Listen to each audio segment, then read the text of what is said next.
Paz do Senhor, irmãos e irmãs. Glória a Deus por mais um trimestre, né?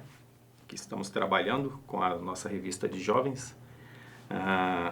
Vamos entrar hoje na 7ª lição. Saímos da 6ª, onde falamos sobre a questão das nossas finanças, né? A quem realmente pertence as nossas finanças.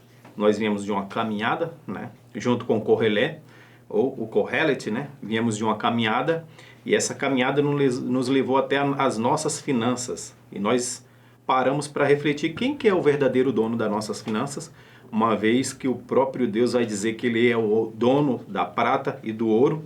E falamos também, onde o Senhor lá no livro de Levíticos vai dizer que Ele é o dono da terra, né? E, portanto, nós somos mordomos nesse reino do Senhor, né? E se nós somos mordomos, nós precisamos entender por completo esse nosso papel. A nossa 7ª lição fala justamente sobre aquele, vamos dizer assim, o profano mais sagrado que existe embaixo do sol, né? O nosso trabalho, o dia a dia. No texto-chave, por exemplo, aqui, né, deixamos, né, uma reflexão que diz o seguinte: o que o homem ganha com todo o seu trabalho em que tanto se esforça debaixo do sol? Creio eu que essa é a primeira pergunta que nós devemos fazer a respeito, né, do nosso trabalho. Estou aqui hoje com a graça, né, do Senhor na companhia do irmão Henrique, do Parque João Ramalho, né? Irmão Henrique vai nos auxiliar aí nessa lição de hoje. A nossa lição, irmãos, se encontra a leitura bíblica no livro de Eclesiastes, está no capítulo 2, o versículo do 4 ao 7, aí depois o versículo 11, 17 ao 19, né? Está lá a nossa lição bíblica, que vai falar sobre essa questão do trabalho. Nós vamos discorrer um pouco sobre a questão, afinal de contas, quem é que inventou, né, o trabalho, né? Uma vez que, como dissemos, o trabalho ele se torna o sagrado mais profano que nós temos embaixo do sol, né? E no tópico 2, uma pergunta, né? Que proveito tem o homem de todo o seu esforço e de toda a ansiedade com que trabalha debaixo do sol. O 3, devemos ser sábios, né? E nós nos permitir a comer do fruto do nosso trabalho com alegria. Vê que o Correlet vai falar sempre, né, da questão de comer do nosso fruto do nosso trabalho com alegria. E vamos para o 4, com a seguinte pergunta: afinal, para quem eu estou trabalhando? Creio eu que essa é a grande pergunta que deve ser feita, né? Afinal, para quem que eu estou trabalhando, né? E por fim, o 5, nós vamos falar um pouco sobre a questão da preguiça, né? A gente vai ver que ao longo da lição, né, Salomão ele tinha um certo comichão, né, um certo incômodo, né, com gente preguiçoso. Ele tinha uma questão muito bem particular. Nós não sabemos se é algum problema da época, né, contemporânea dele, né, ou se é a questão da vida, ele observar o homem embaixo do sol, mas o fato é que Salomão tinha um certo averso a gente preguiçosa, né? Então, partindo para o nosso tópico 1, nosso irmão Henrique vai comentar. E aí, irmão Henrique, afinal, quem é que inventou esse negócio, hein, chamado trabalho? E por que que nós aceitamos também, né? Ô Elias, obrigado. Deus abençoando todos vocês. Então, como diz o irmão Elias, é o nosso sagrado mais profano. Mas quem inventou o trabalho? Irmãos, a palavra de Deus ela nos direciona de que a origem do trabalho, a referência do trabalho é a própria pessoa de Deus. Quando nós nos encontramos no texto de Gênesis, principalmente nos relatos da criação, no capítulo número 1 e capítulo número 2, nós vemos Deus empreendendo a sua obra. Deus, ele executando os seus desígnios e trabalhando. Então, a origem do trabalho não é o homem.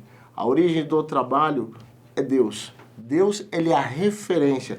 Inclusive, Deus, quando ele estabelece o trabalho, ele estabelece o trabalho de tal maneira que o homem tivesse condições plenas de cumprir o seu desígnio, o seu chamado.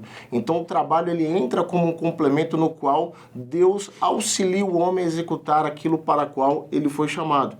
Lembrando que Deus havia dado algumas ordens ao homem, que ele frutificasse, que ele enchesse a terra e que ele sujeitasse, ele dominasse, para que ele pudesse exercer sujeição sobre a terra e domínio sobre as coisas que nela continha. Deus ele cria uma estrutura dentro do Jardim do Éden no qual o homem necessita e ele precisa trabalhar.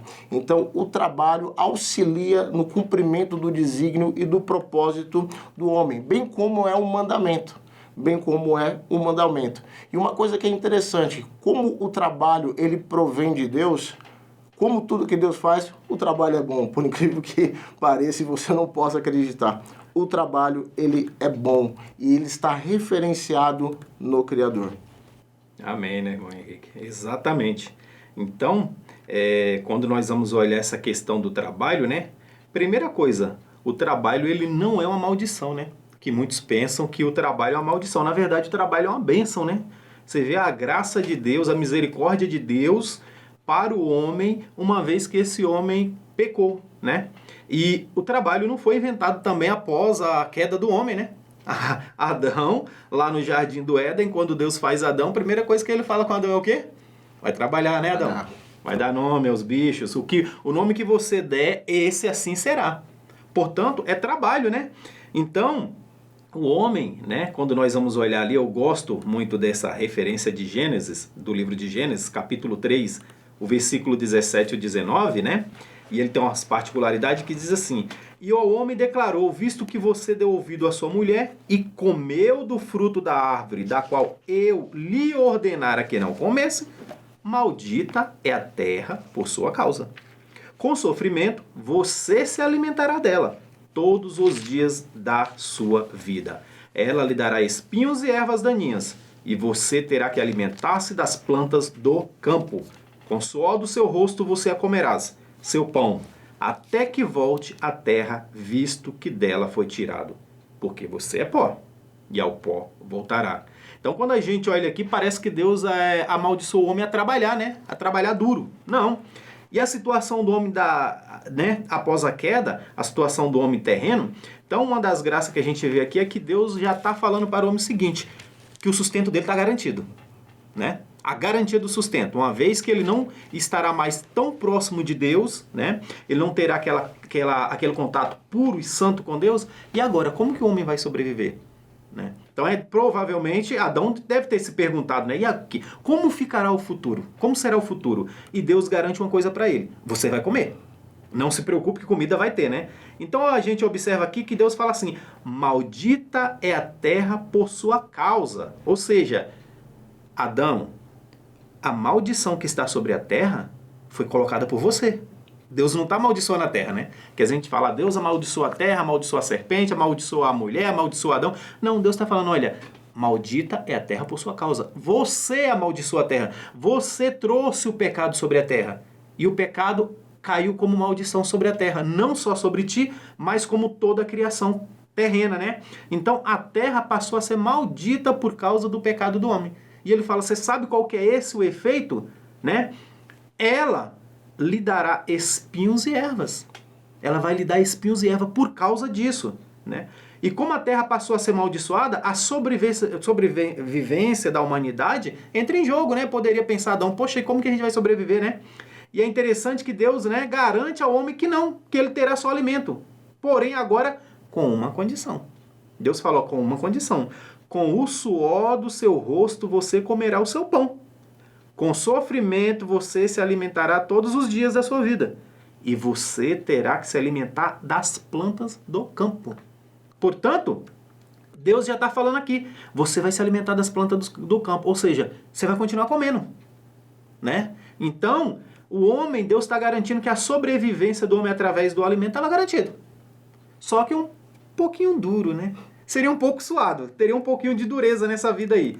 Mas a gente vê que então o pecado, ele não amaldiçoou, tirou do homem simplesmente o prazer da atividade debaixo do sol. Perfeito. esse foi o efeito. Mas o labor, o trabalho embaixo do sol, ele existe desde o início, quando Deus criou o homem, né? Perfeito. Então, o que aconteceu com a queda do homem é que aquele prazer, né?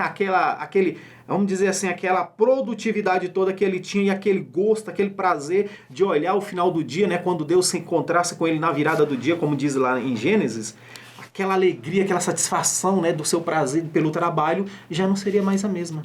Seria um homem cansado, suado, né, abatido pelo sol, porque ele teria que lutar para plantar, para comer.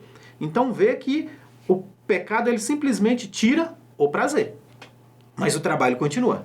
O trabalho continua. Isso é interessante, né? Um ponto importante, e dentro daquilo que o irmão Elias está falando, e que é perfeito na colocação dele, que de fato o pecado, ele além de destituir o homem da graça de Deus, tal como nós conversamos, como nós pontuamos anteriormente, o trabalho ele visava ou visa que o homem ele cumpra o propósito de Deus, ele cumpra o propósito de Deus, o desígnio de Deus na vida dele. E como o pecado ele vem e ele tira o homem da glória de Deus, ele acaba ofuscando toda a extensão da obra de Deus na vida desse homem. Um ponto interessante está aqui em Eclesiastes 3, no versículo de número 9 e 10. Que vantagem tem o trabalhador naquilo em que trabalha? 10. Tenho visto o trabalho que Deus deu aos filhos dos homens para com ele os afligir. Então, ou seja, a terra está amaldiçoada e o trabalho vem lembrar ao homem de que essa maldição permanece por sua causa. E isso faz com que o propósito de Deus seja ofuscado. É por isso que o Koheleth, ele continuamente ele fica se perguntando qual que é a vantagem do trabalho debaixo do sol. Qual que é o prazer nisso? Ou então no capítulo número 2 aqui, tem algo a mais do que isso que ele possa satisfazer a alma dele? Isso tudo está acontecendo porque o pecado ele ofusca, ele tira esse brilho, tal como o irmão Elias colocou, e muito bem colocado, ele tira esse prazer de entender o alinhamento com o propósito de Deus, o alinhamento com os desígnios de Deus. O pecado ele é um problema até para o trabalho. Então, quando nós vamos, né, essa é uma questão que a gente deve fazer, uma pergunta que a gente deve fazer, né? Uma das perguntas, né, irmã Henrique? Que proveito o homem tem de todo o esforço, né, com essa ansiedade que trabalha debaixo do sol? Qual é a parte, vamos dizer assim, qual é a parte que me toca de tudo isso? Né? Uma vez que eu tenho que trabalhar, mas de verdade, qual é a minha parte? O que me toca? O que é de verdade que eu deva me preocupar? E aí nós colocamos alguns versículos, por exemplo, né, dos efeitos do trabalho. E um dos grandes efeitos do trabalho na sociedade é a dignidade do homem. Ele dá dignidade para o homem, né? Dignidade para viver. O homem sem um ócio, sem um ofício, ele se torna... o homem verdadeiro, né? O trabalhador verdadeiro, ele se sente inútil, né? Vê que um dos grandes problemas das pessoas que começam a trabalhar cedo, se apega ao trabalho, é justamente quando chega a hora de parar. Né? Ele chega, ele se esquiva de todas as formas, ou ele começa já a planejar para quando ele tiver aposentado, o que ele vai fazer da vida dele. Por quê? O trabalho faz com que nós nos sintamos úteis.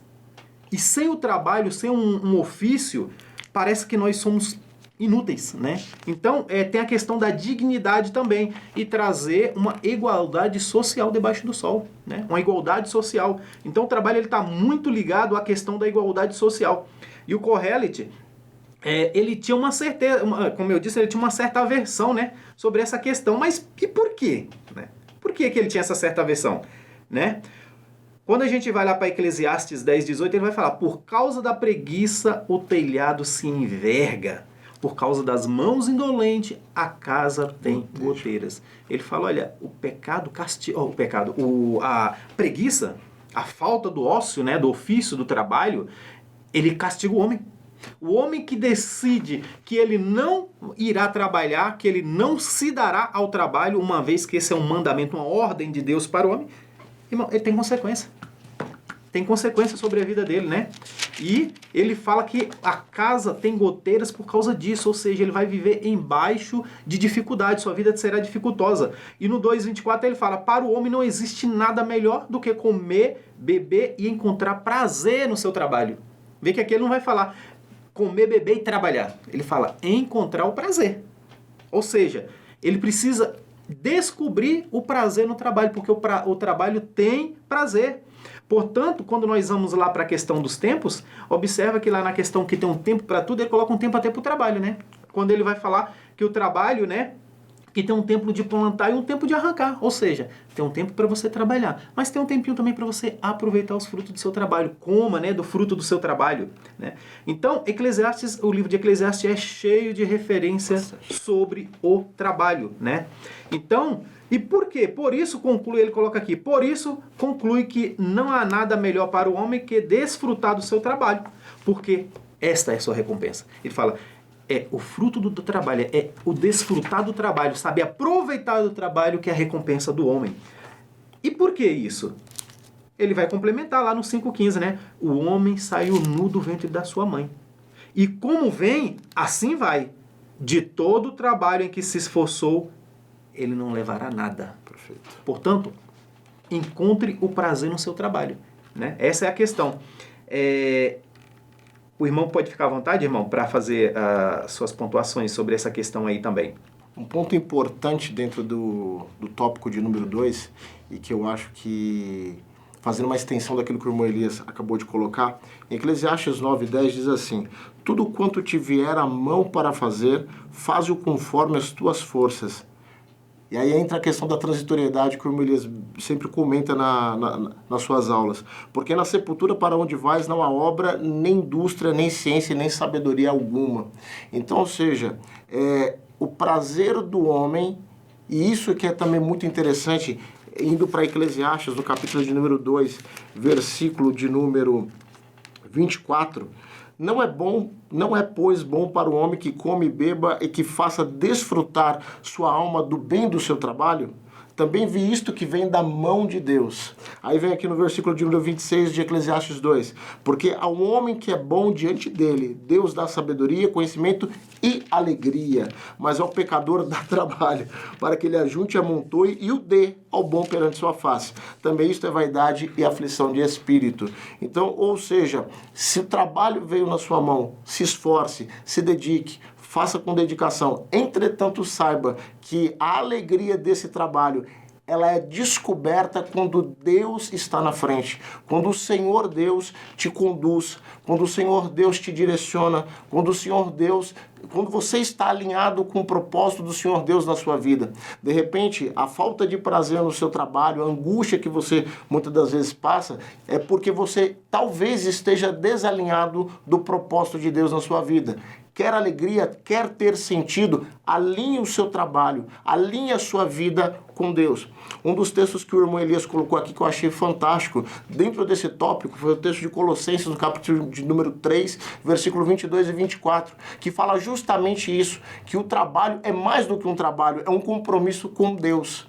E isso, os escritores do Novo Testamento, eles instigam os seus leitores para que eles tenham essa percepção de que trabalhar é fundamental para até o bom testemunho. É o que Paulo faz aos Tessalonicenses, 1ª e 2ª.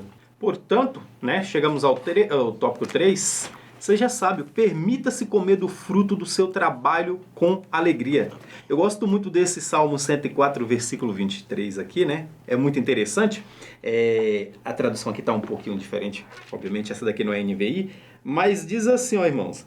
Eu vou começar com o 20. Com o 19, ele diz assim: Tu fizeste a lua para marcar as estações e o sol sabe quando se pôr. Trazes as trevas e é noite, a hora em que todos os animais da floresta vagueiam. Os jovens leões rugem após sua presa e esperam, da parte de Deus, seu alimento. O sol se levanta e eles se esquivam e se deitam para descansar em suas guaritas, enquanto o povo sai para seu trabalho, labutando até o anoitecer, né? Então, a gente vê a exemplo do leão, né? Do leão e do homem. Aleluia. O leão, ele faz o quê? Ele descansa em Deus, né? Ele busca descanso. E ele sabe que o alimento dele está garantido, né? Então, nós precisamos nos atentar sobre essa questão dos nossos trabalhos, principalmente nos tempos de hoje, né?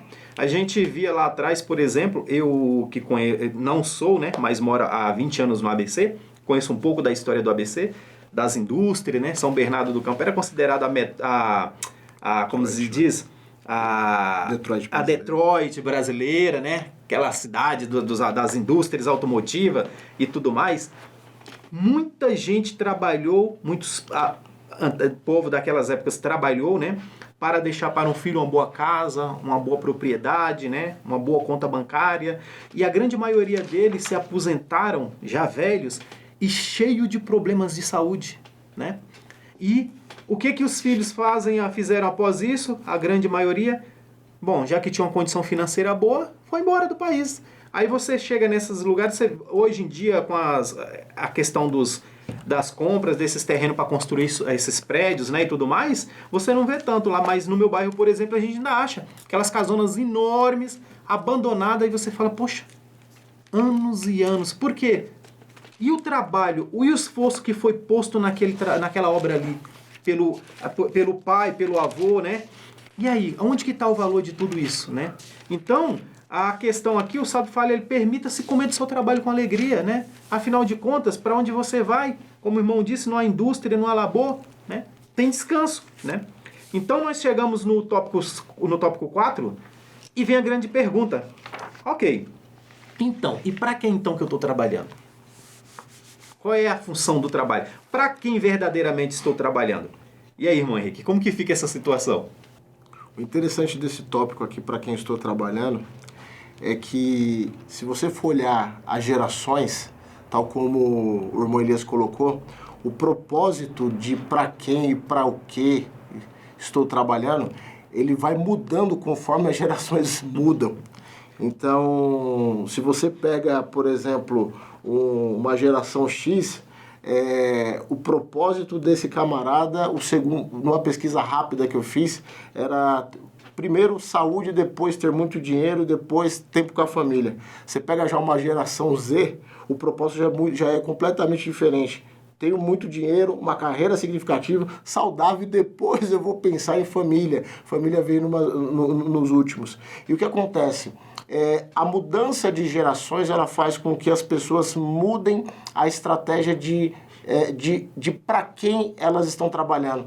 A tendência hoje é que as pessoas trabalhem para si mesmas, para que o foco do trabalho são elas. Então, se descentraliza essa ideia de que estou trabalhando para um terceiro. A parte mais interessante sou eu e devo dedicar o trabalho para mim.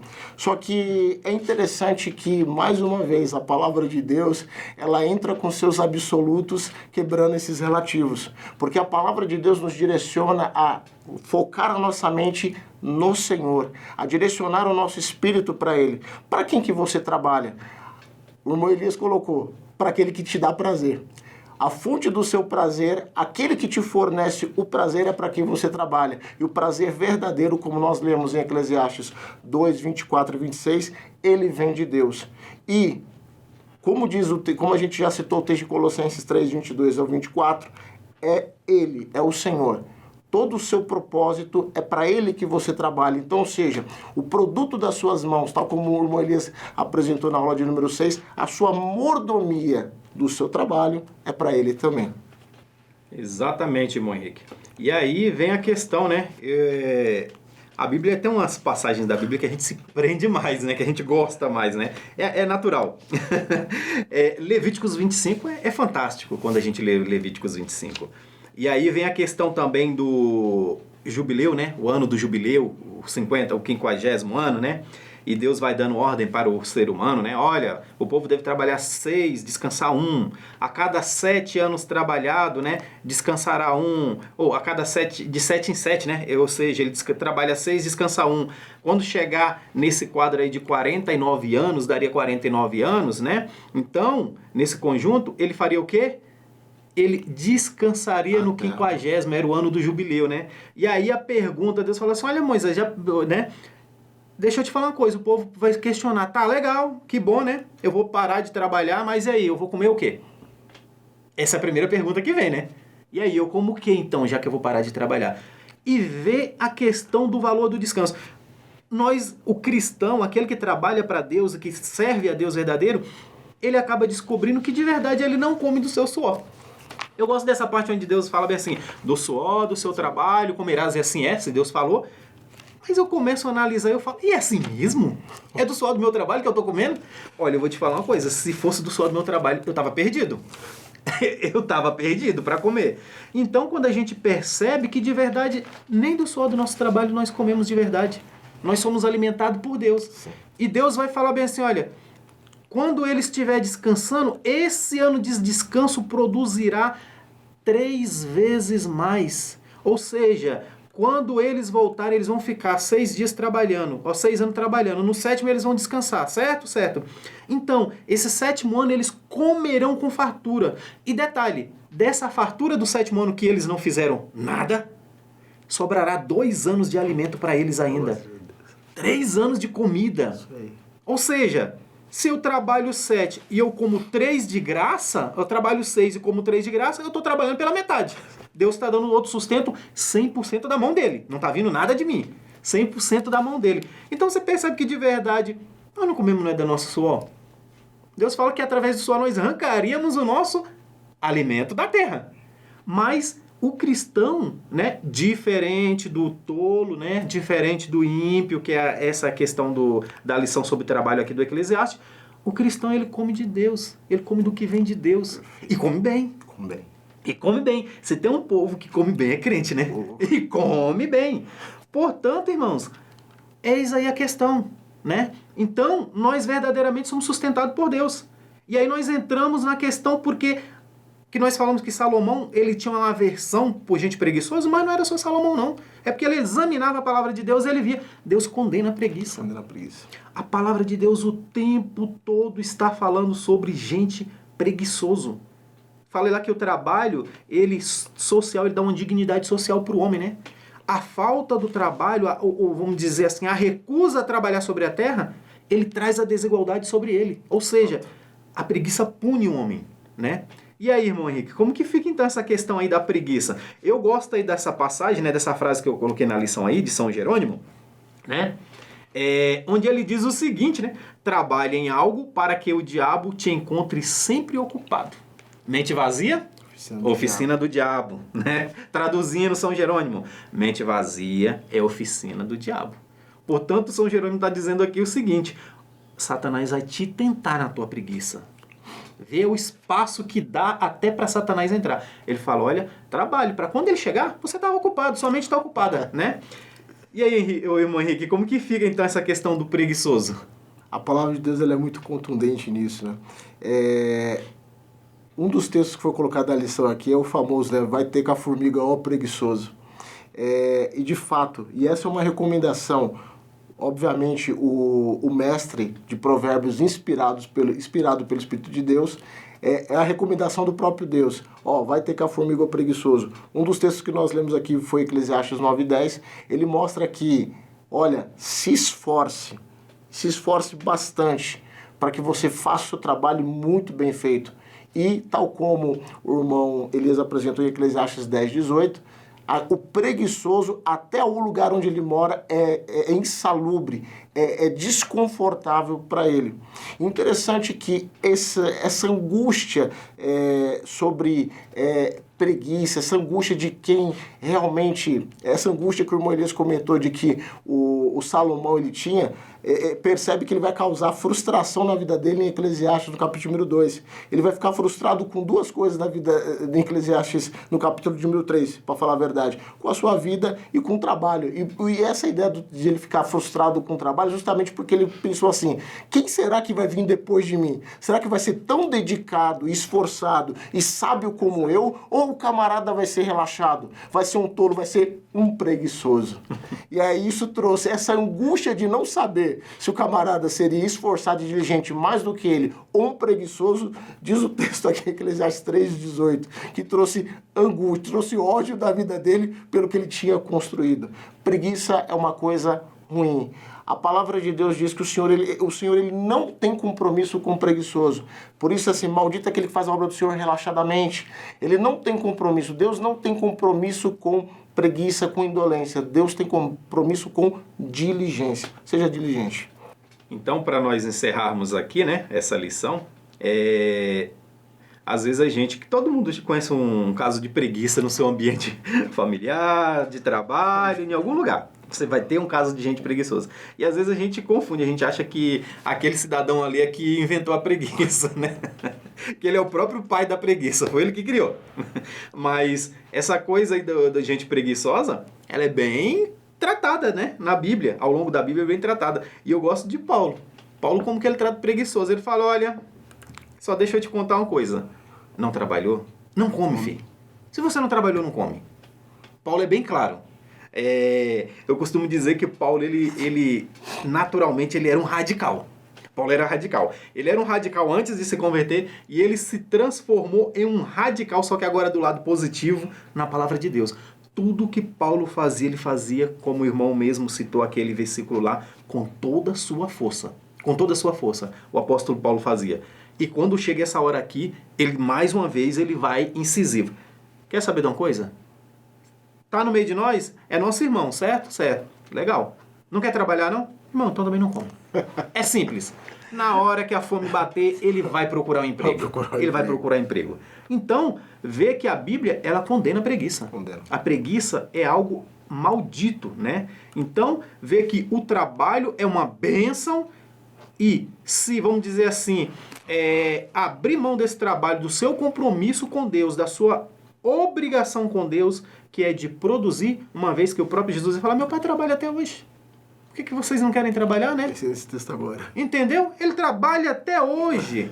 Portanto, como o irmão disse, Deus abomina preguiçoso e nós devemos ser diligentes no serviço ao Senhor e no serviço à sociedade. Lembrando que nós somos cidadãos dos céus, mas nós ainda estamos na terra. E, portanto, nós precisamos honrar a Deus com o nosso trabalho embaixo do sol. E quando nós fazemos um bom trabalho, faz parte até mesmo do testemunho de quem nós somos, né? Nós estamos dando testemunho ao ímpio, ao mundo, de quem é o homem, né? De quem é o cristão e automaticamente dando um testemunho do Senhor. Só complementando o que o irmão Elias falou e citando uma das referências que ele colocou aqui, principalmente no tópico 2, 1 Tessalonicenses, capítulo número 4, 11 e 12. Procureis, estou lendo na Almeida Corrigida, Almeida Revista Corrigida. Procureis viver tranquilos, tratar dos próprios interesses e trabalhar com as próprias mãos, como já vos ordenamos, a fim de que andeis honestamente para com os que estão de fora e não necessiteis de coisa alguma. Então, ou seja, tal como o irmão Elias falou, pior coisa é um crente preguiçoso. Ele dá péssimo testemunho dentro da igreja e ele dá péssimo testemunho dentro da igreja e escandaliza aqueles que são de fora. Paulo, sabendo que isso poderia acontecer com os tessalonicenses, ele os alerta. Pessoal, Jesus vai voltar, mas calma aí. Tem a hora e o tempo determinado. Até que ele volte, você não precisa largar tudo. Trabalhe. Trabalhe e trabalhe de forma honesta. Exatamente, irmão Henrique. Portanto, irmãos, fica aí, né, a nossa explanação sobre a lição. Espero que seja bem aproveitado nas nossas congregações e que o Senhor abençoe a todos nós, em nome de Jesus. Amém.